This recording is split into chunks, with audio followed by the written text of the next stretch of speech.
Jai Ma. So, this is a talk for the Sri Aurobindo Medical Association, and the subject is they have given a broad theme. Theme is good health. In good health is the springboard to transformation. Though they've asked me to if either to speak on consciousness and health or any other subject. Okay, consciousness and health we can speak about. So instead of going into semantics, what is consciousness and what is health and all this, we can simply say that human beings, human beings, in a certain sense, all creation, but in human beings, there are at least three planes at which we all exist. It's easy to understand.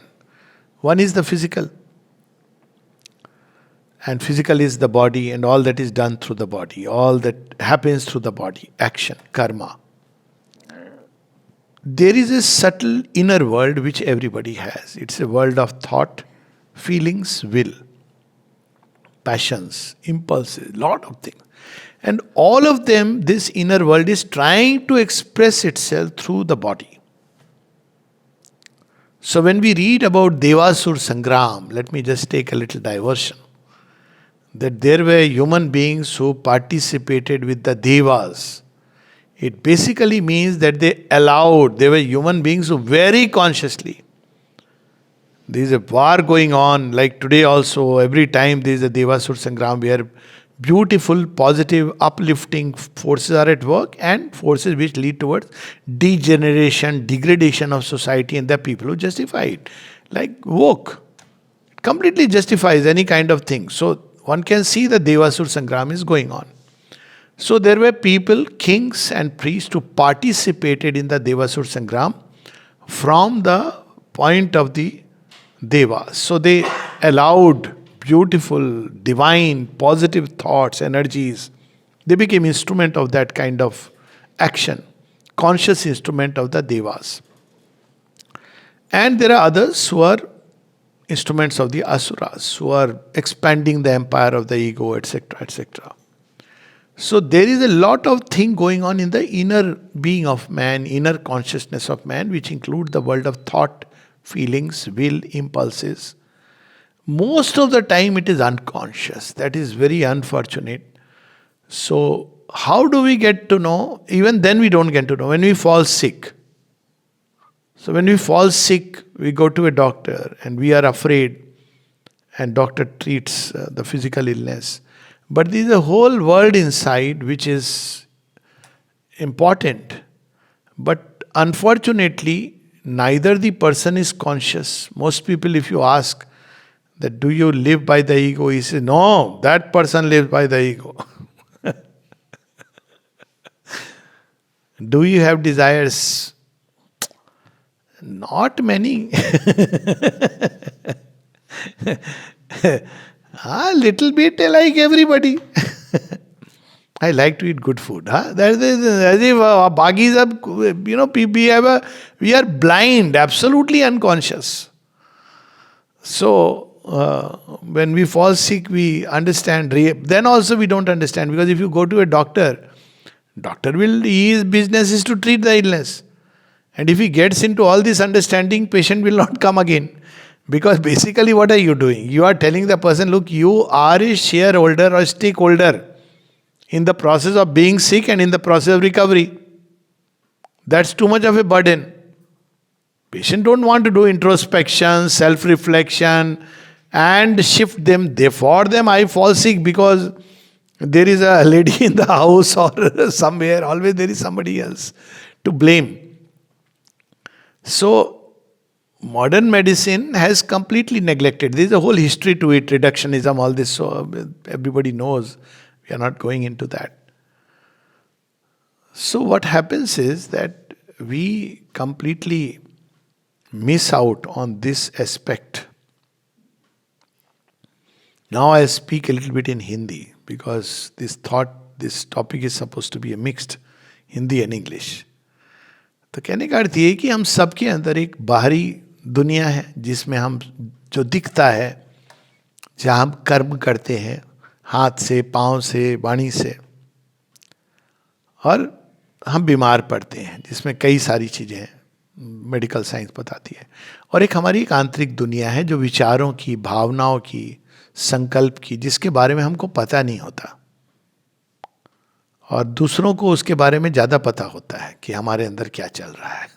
ये और danger, हमको दूसरों के बारे में पता होता है, और इस कारण हम अचेत रहते हैं, दूसरे भी अचेत रहते हैं। क्योंकि आप अगर दुनिया को देख रहे हो कि उसमें क्या बुराई है, क्या है, तो आप अपनी तो देख नहीं रहे। कई बार तो माँ ने यहाँ तक कहा है कि जो भी बुराई तुम दूसरे में देख रहे हो, तुम्हारे अंदर 100% है।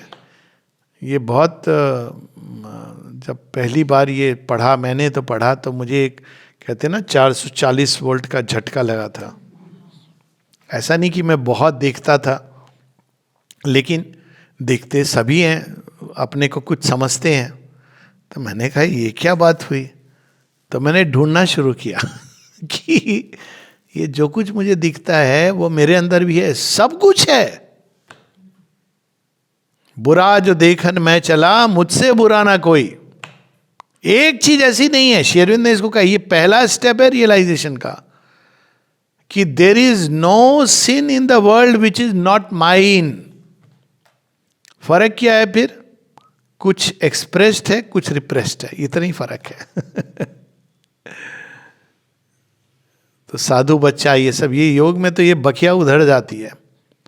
तो जो आपके अंदर छिपा है वो बाहर प्रकट होने लगता है। इसलिए हम देखते हैं कि आज के समय में बीमारियां भी बहुत बढ़ गई हैं। वो कैथारसिस है। बीमारी को बहुत पहले एक समय पर्ज कहा जाता था। पर्ज का मतलब आपके अंदर जो अचित अंधकार, ये सब जो चीज़ें हैं, वो एक रोग का रूप लेके निकलती थी। और ये सच में बड़ा इंटरेस्टिंग है कि आप देखिए कि कभी आप बहुत बड़े बोझ से, या तो साइकोलॉजिकल पर्ज होता है, या साइकोलॉजिकल पर्ज डिप्रेशन, क्रोध, अवसाद, मन में जो कुछ चल रहा है, या फिजिकल पर्ज होता है। तो साइकोलॉजिकल में ही निपट जाए तो अच्छा है, लेकिन वो भी, उसमें भी प्रॉब्लम है। अगर लंबा आपको डिप्रेशन चल रहा है तो वो भी अच्छा नहीं है। तो खैर, ये पर्ज क्या होता है? वो विष अंदर से निकलता है। जब वो निकलता है तो सिस्टम ओवरवेल्म्ड हो जाता है, लोग हैंडल नहीं कर पाते हैं। तो पागलपन या फिजिकल बीमारी, दौरे, बहुत सारी चीज़ें हो सकती हैं, क्योंकि वो अंदर से वो विष वमन हो रहा है। लेकिन जब हम निकल जाते हैं उससे, थोड़ी देर के लिए सही, तो इतना हल्कापन लगता है। कभी देखिएगा बुखार के बाद क्या लगता है। जब बुखार ठीक हो गया तो एक हल्कापन लगता है। अगर आप ध्यान से देखेंगे, एक फीलिंग आती है वीकनेस की। किसको वीकनेस आती है? अगर वो चीज़ जो निकल गई है ना, वो आपको एनर्जी दे रही थी, तो आप वो नहीं कर पाते हो। लेकिन अगर आप शांत रहो तो आप देखोगे कि अंदर में एक जैसे कोई नई ऊर्जा, वो आपके अंदर, एक पुराना टंकी खाली करके भगवान एक नई टंकी भर रहे हैं। लेकिन होता क्या है कि हम लोग आदत से मजबूर हैं, तो वापस उसको बुला लाते हैं। हमको वही पेट्रोल वाला चाहिए, हमको नहीं चाहिए वो नया जीरो एमिशन वाला ग्रीन। तो ये इस कारण से बार बार बीमार पड़ते हैं।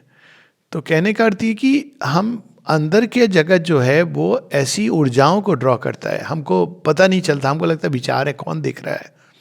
भावनाएं हैं, किसको मालूम है मेरे अंदर क्या भावनाएं उठ रही हैं? किसको मालूम है? सीक्रेट, जिसको कहते हैं secretly cherishes the scene in secret, किसको पता है कौन देख रहा है? अच्छा, भगवान देख रहे हैं ना, वो कोई बात नहीं, वो तो बड़े अच्छे हैं, वो अंतर्यामी है। बात ये नहीं है। बात ये है कि हमारे अंदर जो भावनाएं और विचार और इम्पल्सेस की तरंगे उठ रही हैं, ये कॉरेस्पॉन्डिंग वर्ल्ड से कांटेक्ट में आ रही हैं। मैंने एक बार इसका बड़ा विचित्र एग्जाम्पल देखा है। मैं तो अपनी लाइफ की बता रहा हूँ और किसी का नहीं। बहुत पहले हो गया, 25 साल हो गए।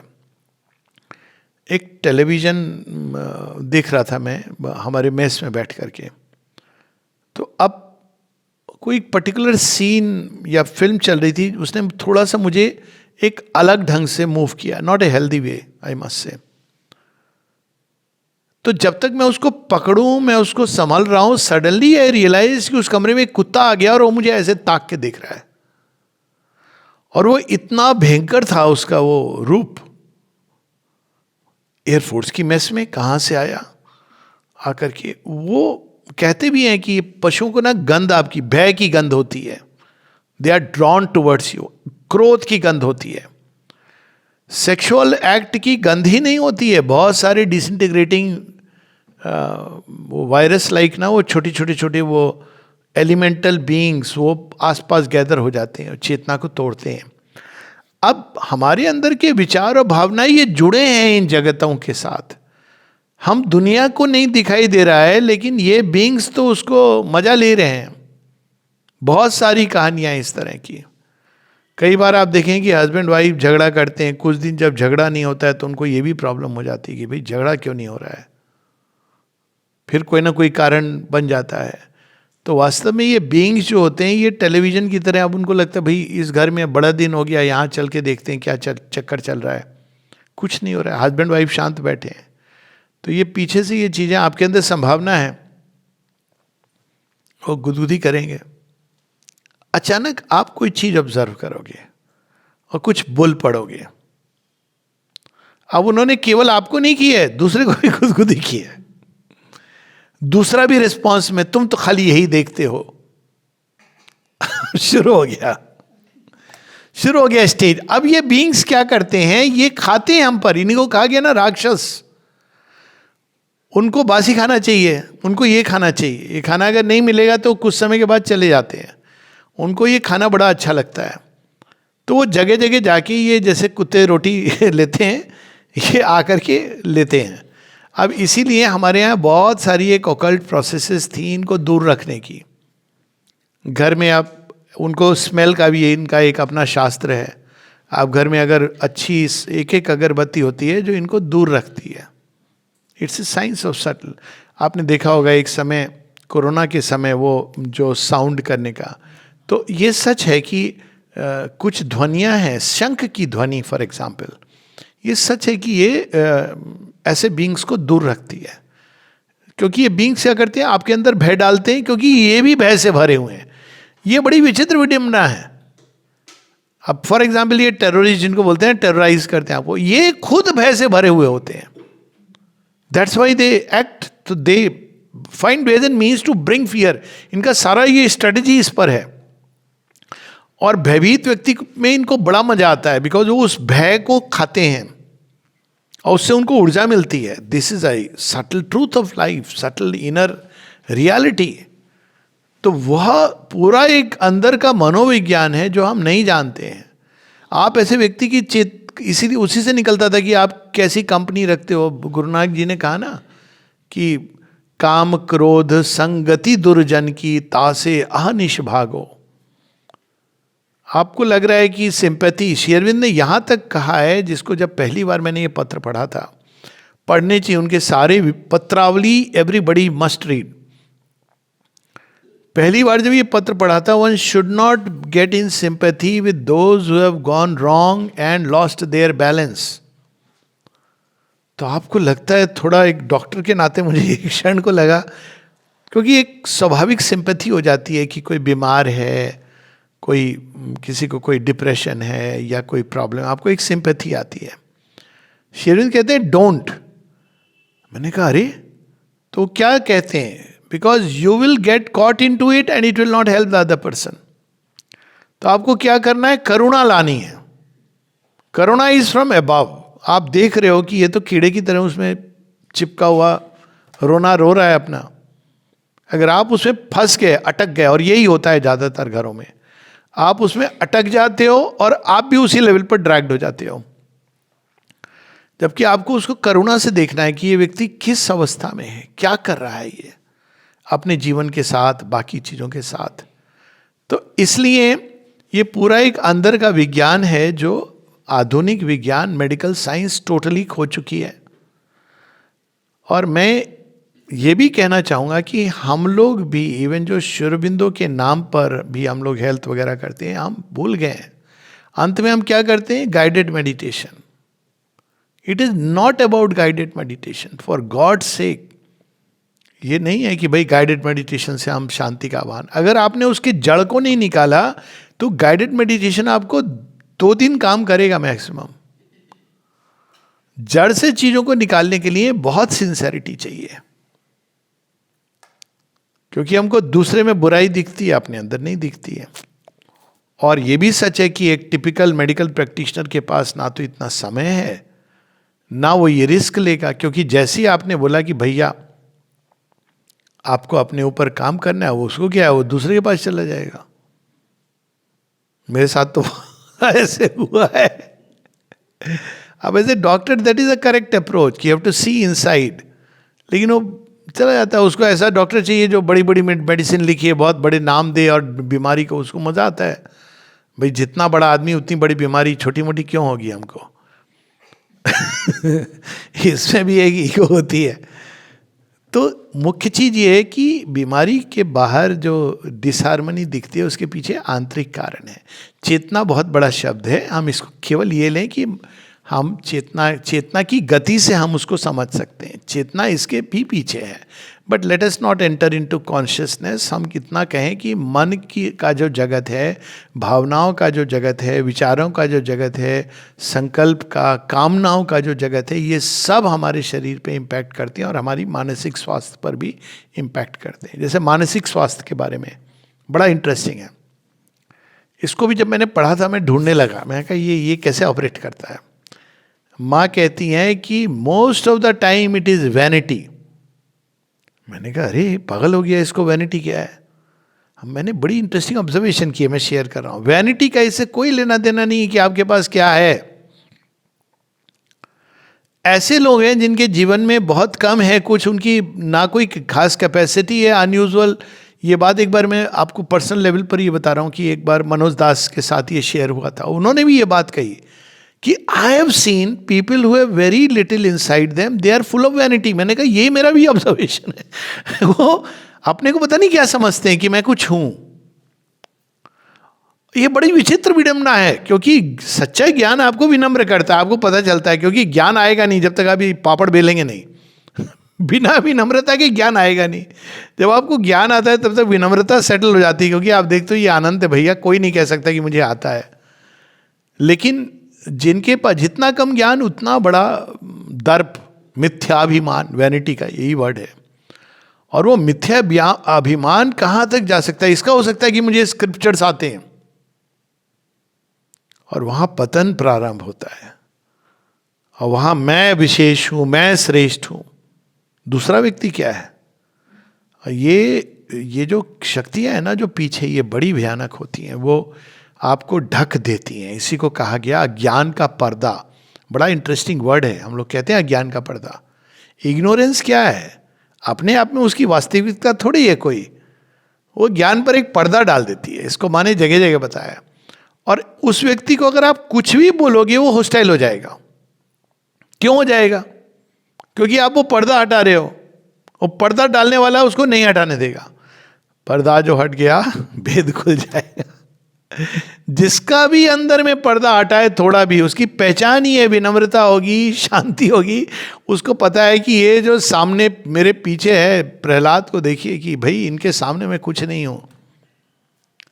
और जब तक वो पर्दा नहीं हटता है तब तक ये सारी चीज़ों की, इसीलिए श्री अरविंद बार बार कहते हैं साइकिक बीइंग, साइकिक बीइंग। क्योंकि साइकिक बीइंग ऐसे भगवान को तो आदमी मन से भी, ज्ञान योगी प्रयास करता है, हृदय के भावों को पकड़ के भक्त प्रयास करता है, कर्म योगी संकल्प से। साइकिक बीइंग की बात क्या होती है? क्योंकि साइकिक बीइंग तो सीधा भगवान का बच्चा है और साथ में है। जैसे ही उसको टच करते हैं तो आपको विनम्रता इन द ट्रू सेंस, ये नहीं कि आप दूसरों के सामने जी हम तो कुछ नहीं है, आप सब कुछ, ये तो मूर्खता है। और कई बार एक मतलब इसके पीछे बहुत सारे, मुझे काम लेना है तो आप कहते हैं गधे को बाप बनाना, ये नहीं है। लेकिन आपको अपने अंदर ये स्पष्ट हो जाता है कि भैया उस अनंतता के सामने सारी सृष्टि नगण्य है। और तब खुलता है वो रहस्य, और तब खुलता है वो अनंतता से संपर्क। ये सब चीज़ों को मेडिकल साइंस में लाना बहुत कठिन है, क्योंकि डॉक्टर सबसे अधिक प्राउड होते हैं। मैं आई एम सॉरी टू से, जितने बड़े प्रोफेशनल होते हैं उतना उनका अहंकार बड़ा हुआ होता है। एक समय था जब डॉक्टर इंजीनियर, अब वो टाइम बदल गया। अब डॉक्टर और IAS अफसर, और पॉलिटिकल पावर आ गई तो बस वो तो फिर अपने को समझता है कि मैं भगवान ही हूँ। आप उसको, उसने पढ़ाई भी की है, उसको अब उसके बाद आप बोलेंगे नहीं नहीं एक अंदर का जगत है। वो कहता है भाई 10 साल मैंने एमडी करी, अब तो मुझे अंदर का जगत बता रहे हो। तो ये तो बिरला ही कोई होता है जो योगनिष्ठ होता है। बिना योगनिष्ठ हुए आप गाइडेड इमेजरी करेंगे, मेडिटेशन करेंगे, this is not about all these things, it's about growing conscious. और जब आप सचेत होते हो तभी आप किसी को सचेत होने में सहायता कर सकते हो, नॉट अदरवाइज। तो ये अंदर का जो गुरु नानक देव ने कही है ना, कहना ना किया खेल कठिन है, कऊ गुरुमुख जाना, अस्तुति निंदा दो त्यागी। तो one has to go through all these things, practise equanimity. इसलिए कई बार पहले मैं भी ऐसे जाके बोल देता था, मुझे थोड़ा सा हेजिटेशन होता है, सच बात ये है, क्योंकि मनुष्य तैयार नहीं है। और सच बात है कि एक पॉइंट के पहले आप प्रीमेच्योरली इसको नहीं, एक समय होता है जब ईगो का खेल आवश्यक होता है। आप एक डॉक्टर अभी नया नया गया है, वो उसको आप बोलोगे नहीं नहीं सारा अंदर का जगत है, वो कुछ इंटरेस्ट ही नहीं लेगा, इंटरेस्ट खत्म हो जाता है आपका फिर। तो ये एक समय होता है जब ये इल्यूजन जिसको कहते हैं ना, ये पर्दा, ये भी इल्यूजन का भी खेल है, वो भगवान खिलाते हैं, एक कारण है इसका। फिर एक समय आता है जब वो अपने आप सीकिंग जागती है। तो ये ज्ञान केवल उनके लिए है जिनके अंदर सीकिंग सचेत रूप से जाग गई है।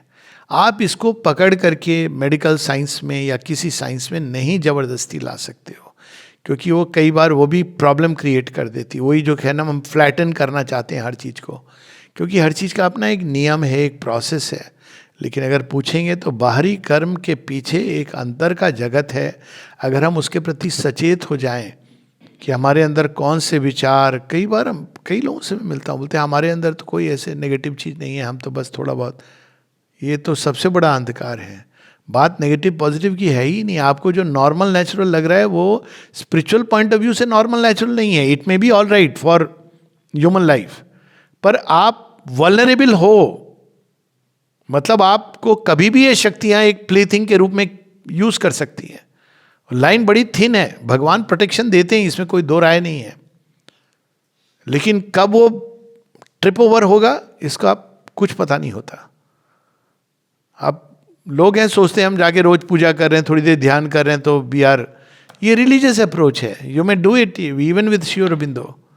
पर स्पिरिचुअल अप्रोच होती है जहाँ हम अपने अंदर निष्ठा से, सिंसेरिटी से ढूंढते हैं कि हमारे अंदर कौन से विचार हैं जो अलाइन नहीं है हमारे लक्ष्य के साथ, कौन सी भावना है। अब नेचुरल प्रारंभ में बहुत कुछ होगा, जब आप डिस्कवर करोगे तो आप उसको हटाओगे। एक छोटी सी कहानी है, बड़ी इंटरेस्टिंग है, विश्वामित्र और मेनका की कहानी है। अगेन जब आप एक एज में पढ़ोगे तो आपको अजीब लगता है। उन दोनों का प्रेम होता है, प्रेम होने के बाद क्या होता है, संबंध होता है, संबंध होने के बाद क्या होता है, एक बच्चा हो जाता है। अब कहानी देखिए इसके बाद क्या टर्न लेती है। मेनका चली जाती है अपने लोग, और विश्वामित्र कहते हैं अरे मेरा तो पतन हो गया, वो तपस्या में चले जाते हैं। बच्ची का सोचिए आप, बच्ची कौन बनती है, शकुंतला। तो मैं जब पढ़ता था मेरे मन में विचार आता, बचपन में इस कहानी खूब पढ़ी, सारी पढ़ी, कि विश्वामित्र ने जो किया वो सही किया है गलत किया, बच्चे को कैसे छोड़ करके चले गए। वो ठीक है आपका पतन हुआ, अब आप बच्चे को ब्रिंग अप करिए, पर विश्वामित्र महान ऋषि हैं, इसमें कोई दो राय नहीं है। वेद मंत्र जिसको आज गायत्री मंत्र कहते हैं, he is the one who has given it. वो कई बार ऐसे उनका पतन होता है, फिर वो उठते हैं।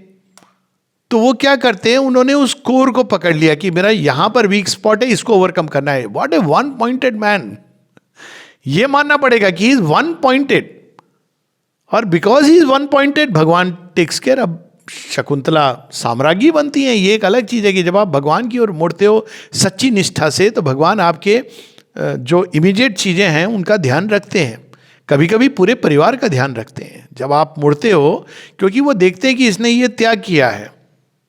ऐसा नहीं कि विश्वामित्र मुंह मोड़ के चले गए, उनके अंदर भी पिता का ये सब भाव। बुद्ध, गौतम बुद्ध चले गए। तो जब आप ये करते हो तो भगवान का अपना तरीका है कि वो उनकी छाया आती है, वो देखती है कि भाई इसका, इस व्यक्ति ने एक सत्य निष्ठा से करा है जो इसको करना चाहिए। वो कठोर लग सकता है बाहर के पॉइंट ऑफ व्यू से। तो ये आध्यात्मिक जीवन वास्तव में सरल क्यों नहीं है, आपको पता है कि क्या करना है, लेकिन कठिन होता है करना। यहां तक कि सात्विक कोमल भाव जिसको कहा गया वैष्णवी माया, अर्जुन के साथ वैष्णवी माया ऑपरेट कर रही थी। ये तो मेरे अपने हैं, मैं इनको कैसे कुछ कहूं, इनके विरुद्ध। इसको वैष्णवी माया कहा है शेयर। बड़ी पावरफुल होती है, इसका काट बड़ा मुश्किल है। वो आपको मोह के पाश में ऐसा बांधती है कि कृष्ण ही निकाल सकते हैं उसमें से। तो ये सारे खेल अंदर के हैं जो हम लोग नहीं देखते, नहीं समझ आता। तो ये केवल ऐसे नहीं है जो साइकोसोमैटिक इसमें इसका डिस्कशन होता है। और विचार के जगत से हर एक जगत का कॉरेस्पॉन्डिंग, मतलब हर एक हमारे अंदर जो वृत्ति है, जो हमारे अंदर प्रकृति, इनर नेचर जो उसके अंदर हो रहा है, ऊर्जाएं हैं, उस सब का कॉरेस्पॉन्डिंग जगत है, वो उसको सपोर्ट करता है। कितने लोगों को मैं जानता हूं जो बीमारी उनको ठीक हो सकती थी, मानसिक रोग की भी बात कर रहा हूं, फिजिकल में तो आदमी हारे दुहारे चला जाता है, वो नहीं जाएंगे ठीक, जहां उसका इलाज हो सकता नहीं जाएंगे, उनको रोक दिया जाता है।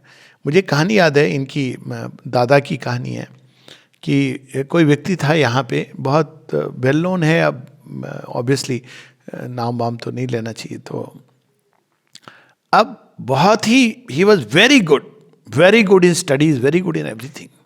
माँ ने कहा था इसका विशेष ध्यान रखना, तो सब लोग इसको विशेष ध्यान देते थे। अब हो गया, जो हुआ वो इम्पोर्टेंट नहीं है। तो दादा ने उसको कहा था कि you come and meet me tomorrow. दादा वेट कर रहे थे, उनके पास ये क्षमताएं थी कि वो इन चीज़ों को यूं निकाल सकते थे। तो दादा वेट कर रहे थे और ये भूल गए और इन्होंने शादी कर ली जिसके साथ दादा उनको रोकने वाले थे। शादी कर ली, उसके बाद ऐसा भटकन, ऐसी भटकन, ऐसी भटकन, कितने वर्ष लग गए। Finally you come back. वो भगवान की है तो की कृपा है, but it can be such a terrible ordeal. तो क्यों? क्योंकि कॉरेस्पॉन्डिंग जगत होता है जो पर्दा डाल देगा आपको। हेल्प, ऐसे लोग हैं फॉर एग्जाम्पल, वो आश्रम जाना बंद कर देते हैं, समाधि के पास नहीं जाते हैं। उनकी लॉजिक क्या होती है? हम इतने बुरे हैं, इतने गिर गए, हम कैसे जाएं माँ के सामने? अरे मूर्ख, ऐसे टाइम पे नहीं जाओगे तो कब जाओगे? और ज्यादा जाना चाहिए आपको, तो पकड़ लेना चाहिए मार्कंडे की तरह, माँ बचाओ। रोज जाके बोलो। शेरविंद के पास एक पत्र है, एक सेठ जी थे, वो दूसरे दिन का टेलीग्राम आता था। ये पब्लिश नहीं है, क्योंकि ये टेलीग्राम आप क्या publish, I have fallen again, save me. तो शेरविंद कहते कमाल है, ये हर दिन गिरेगा, हर दिन। हरिंद्रनाथ चट्टोपाध्याय रोज रात को, जो फिल्म एक्टर थे, रोज रात को चले जाते थे रेड लाइट एरिया, सुबह उनको अमल किरण जाके पकड़ के ले आते थे। और शेरविंद कहते हैं most authentic voice in English poetry. ये भी सच है, बहुत ही वॉल्ड थे वो एक लेवल पर। Ultimately he couldn't bear, he went away. और शेरविंद से किसी ने पूछा आपने भेजा? बोला नहीं, मैंने नहीं भेजा, बिकॉज ही न्यू कि उनके अंदर एक पॉसिबिलिटी है।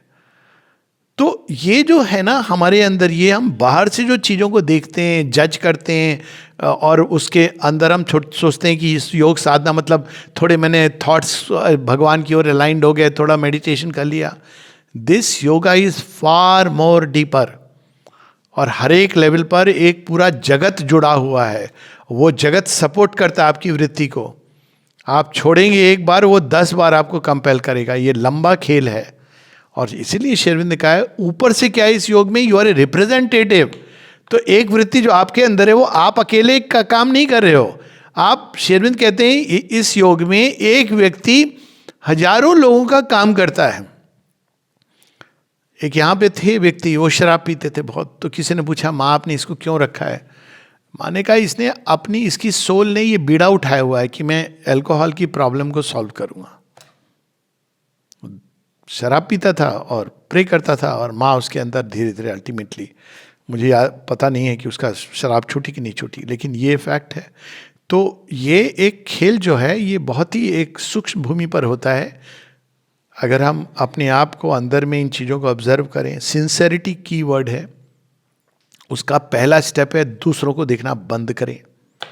दूसरा क्या कर रहा है, कहाँ जा रहा है, वो गड्ढे में गिर रहा है, उसको बचाने की चेष्टा में आप ब्लाइंड लीडिंग द ब्लाइंड, आपके अंदर आंख आ जाएगी। उसके बाद केवल उन पर आपको बोलना है। अगर कोई आपको अपना चार्ज दे दे कि भाई मुझे please help me, guide me, तो आप बोल दीजिए, पर उसके आगे नहीं, क्योंकि वो डेंजरस है, वो इवोल्यूशन की प्रोसेस है। तो ये सिंसेरिटी इसका सेफगार्ड है अंदर के जगत का, और इसका इम्पैक्ट हमारी बाहरी हेल्थ पर होता है, बहुत अधिक होता है, मानसिक स्वास्थ्य पर होता है, बाहरी हेल्थ पर होता है। लेकिन ओनली वन थिंग जो मैं कहना चाहता हूँ इसका सारांश, क्योंकि ये विषय तो पूरे हफ्ते का विषय हो सकता है, परंतु सारांश की बाहर की तो बहुत बातें होती हैं मेडिकल स्टडीज़ में, ये दवाई वो दवाई, थोड़ा बहुत थिंक पॉजिटिव फील, नहीं वो तो करते हैं बहुत से लोग, लेकिन बीमारी हमें अंतर्मुखी होकर, और बीमारी आपको पटकती भी है, अंतर्मुखी होकर अपने अंदर देखें कि हमारे अंदर क्या चल रहा है, हमारे विचार किस दिशा में जा रहे हैं, हमारी भावनाएं किधर जा रही हैं, हमारे अंदर कितना कामनाओं का सम्मिश्रण है। और सचेत बने और उसको माता जी को ऑफर करें, कम से कम साधकों के लिए तो यही चीज़ है। और जैसे जैसे आप करेंगे आपके अंदर से वो बीमारी के जो बीज हैं वो निकलना शुरू हो जाएंगे जड़ों में आप भगवान का प्रेम, और जैसे जैसे आप वो प्रेम को डालेंगे, आत्मनिवेदित करेंगे, माँ मेरे अंदर ये है वो है ये है वो है, तो लेकिन कभी भी उसके कारण ये नहीं कि मैं ये हूँ, दैट दिस सटल डिफरेंस, मेरे अंदर ये है और मैं ये हूँ तो लोग ये करते हैं कि मैं तो जाऊँगा ही नहीं, मैं अनफिट हूँ, वो दूसरा खेल शुरू हो जाता है, गिल्ट, मैं तो बहुत गया गुजरा हूँ, मैं तो पापी हूँ, मैं भगवान के पास जाऊँ कैसे, मैली चादर ओढ़ के कैसे द्वार तुम्हारे जाऊँ। अरे भाई, मैली चादर ओढ़ के ही तो जाऊँगा, कौन से तुम अपने आप भगवान देंगे ना फिर वो मैली चादर लेकर के, लेकिन you have to be sincere, you have to go there, और प्रोसेस है पूरी। तो केवल इतना हम स्मरण रखें, बाहरी रोग के और मानसिक रोग के भी अंदर में बीज होते हैं, वो बीज छिपे होते हैं, अज्ञान का उन पे एक सॉलिड पर्दा पड़ा होता है, और वो मन के खोजने से नहीं मिलते हैं, मन कन्वीनियंट एक्सप्लेनेशन देता है। तो आपको अंदर में सत्य निष्ठा जागृत करके कि सच में मैं देखना चाहता हूँ कि मेरे अंदर क्या प्रॉब्लम है, दूसरों को देखना बंद करें, खुद को देखना प्रारंभ करें। धीरे धीरे धीरे अगर आप सच्चाई से देख रहे हैं, भगवान जानते हैं, उनका प्रकाश साथ में आएगा, देखेंगे मेरे अंदर क्या क्या है। और फिर जैसे से देखेंगे, माँ मेरे अंदर ये भी है ये भी है ये भी है ये भी है, ऑफर, माँ यही तरीका बताती हैं, offer them, offer the anti divine in you, कहती हैं सबके अंदर है। और जैसे जैसे आप ऑफर करेंगे, साधक के लिए थोड़ा कठिन होता है, क्योंकि एक साधक, वो कहा गया है ना, एक साधक एक लाख के बराबर, तो वो कई लोगों का काम कर रहा है, तो उसमें वो वृत्ति जाएगी फिर आएगी, जाएगी फिर आएगी। क्यों? क्योंकि अब उसने, जो साधक है इस योग में, उसने अपने ही नहीं और भी लोगों का बीड़ा उठाया हुआ है। तो ये इसकी प्रोसेस है योग के पॉइंट ऑफ व्यू से। जय मां।